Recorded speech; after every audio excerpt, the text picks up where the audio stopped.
කතාව පැරණි කාලේ එක්තරා සුන්දර ගම්මානයක ජීවත් වූ දුප්පත් ගොවියෙකු ගැනයි. ඔහුගේ නම සියාතු. ඔහු හරිම දුප්පත්. වාසය කළේ පොඩි ගෙයක. සියාතු ගමේ මුදලාලිගේ කුඹුරුවල පඩියට වැඩ කළා. ගොඩක් මහන්සි වෙලා ඔහු දවසින් දවස වැඩ කළා. මුදලාලි හරිම ලෝභයි. ඒ වගේම කාටවත් කිසිම දෙයක් දෙන්න කැමති නැහැ. කොච්චර මහන්සි වුණත් අපේ මුදලාලි පඩියක් ගෙවන එකක් ඈ. අඩුම තරමින් වී ටිකක්වත් වැඩියෙන් දුන්නා නම් හොඳයි. සියාතු දන්නවනේ ඔයා වැඩ කරන කිඩම් ඔක්කොම මගේ ඉඩම් කියලා.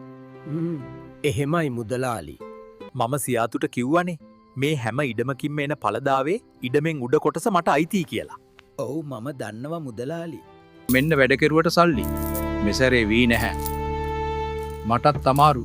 මුදලාලි එහෙමනම් මං ගොහින් එන්න. මෙහෙම හිටියොත් මම හැමදාම දුප්පත්. මේ සැරේ හොඳ වැඩක් කරන්නම්. මම හිටවනවා බතල. මුදලාලිට මේ සැරේ විකුණන්න වෙන්නේ බතල කොළ තමා. අප්පා හරිම මහන්සි. අපි යමු ගෙදර. තේ එකක්වත් බොන්න ඕනේ.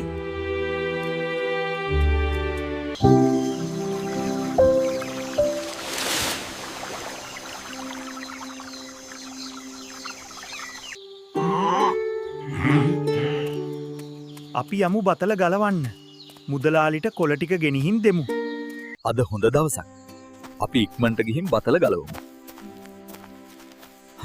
දැන් වැඩේ ඉක්මනට පටන් ගමු. මෙදා පාර නම් අස්වැන්න ගොඩක් සරුයි.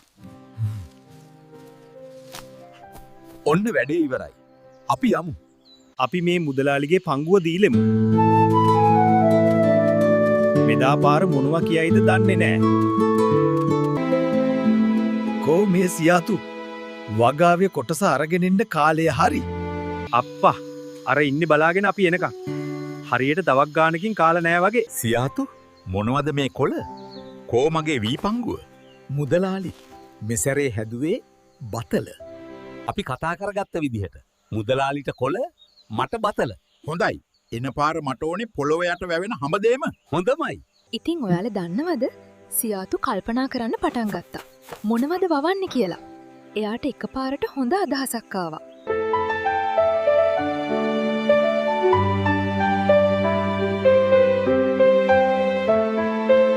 මෙදා පාර මට වට්ටක්කා.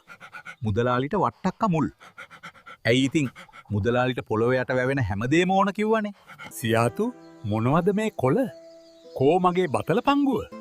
මුදලාලි මේ වට්ටක්ක මුල් මම මේ සැරේ හැදුවේ වට්ටක්ක. ඉතින් පොළොවෙන් උඩ වටටක්ක මට පොළොව යට මුල් ටික ඔයාට හරි නේද? සියාතු ඔයා හරි බුද්ධිමත්. මම හිතුවේ නෑ මේ වගේ දෙයක් කරයි කියලා. මේ හැමදේටම මුල මගේ ලෝභකම. සියාතු මම වැරදීද? අපි මීට පස්සේ සාධාරණව බෙදා ගනිමු. ඔයාට 50යි මට 50යි. බොහොම ස්තුතියි මුදලාලි. අපි සාධාරණව බෙදා ගනිමු. 50 බුද්ධිය ලෝභයට වඩා බලවත් බව අපි මුදලාලිට පෙන්වුවා.